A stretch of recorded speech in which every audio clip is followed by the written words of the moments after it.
You've probably heard the saying, every man has his price. It's been said enough times to become cliche, but the idea behind it is disturbingly real. A person's price is whatever point they're willing to sell out, when convictions are exchanged for convenience, when moral standards bend under the weight of personal gain, fulfillment, or desire. But as Christians, it ought to be true of us that there is no price high enough to make us compromise what we know to be true and what we believe to be the divine standard. We live in a world where compromise is not only common, it's expected. People talk a good game. They boast about their values and convictions. They champion moral standards until those standards come at a cost. We see it everywhere. People say they believe the Bible, yet they remain in churches where it's not taught. They claim to hold convictions about sin and divine judgment, but those convictions suddenly shift when it's their own children caught in sin. They speak loudly about integrity until honesty threatens their job or costs them influence. Many uphold purity until their desires overwhelm their conscience and they begin to rationalize what they once condemned. People are honest until a little dishonesty might save them money or gain them favor. They know something is wrong but stay silent to keep the peace. They act against their convictions when pressured by someone they admire, fear, or wish to please. They shrink back from truth when speaking it might cost them popularity, approval, or comfort. And so goes the slow fade into compromise.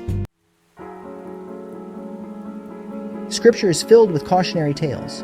Adam compromised God's law, followed his wife into sin, and lost paradise.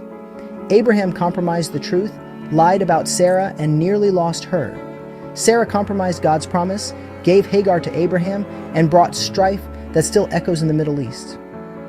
Esau compromised his birthright for a single meal. Saul compromised God's command, spared what he shouldn't have, and lost the kingdom. Aaron compromised his convictions about idolatry, and a whole generation lost the privilege of the promised land. Samson, set apart as a Nazirite, compromised with Delilah, and lost his strength, his sight, and eventually his life. But then there's Daniel. In the opening chapter of the book that bears his name, we find a young man ripped from his homeland, placed in a pagan culture, and pressured to conform. Everything around him invited compromise. New language, new customs, new names, and the king's rich food and wine. But Daniel didn't fold. Daniel chapter 1 verse 8 says, "But Daniel resolved in his heart that he would not defile himself." That word, resolved, speaks of a decision already made before the temptation came. Daniel had predetermined that no matter what was offered, no matter who was watching, he would not violate the standards of his God. He lived with conviction in a culture of compromise.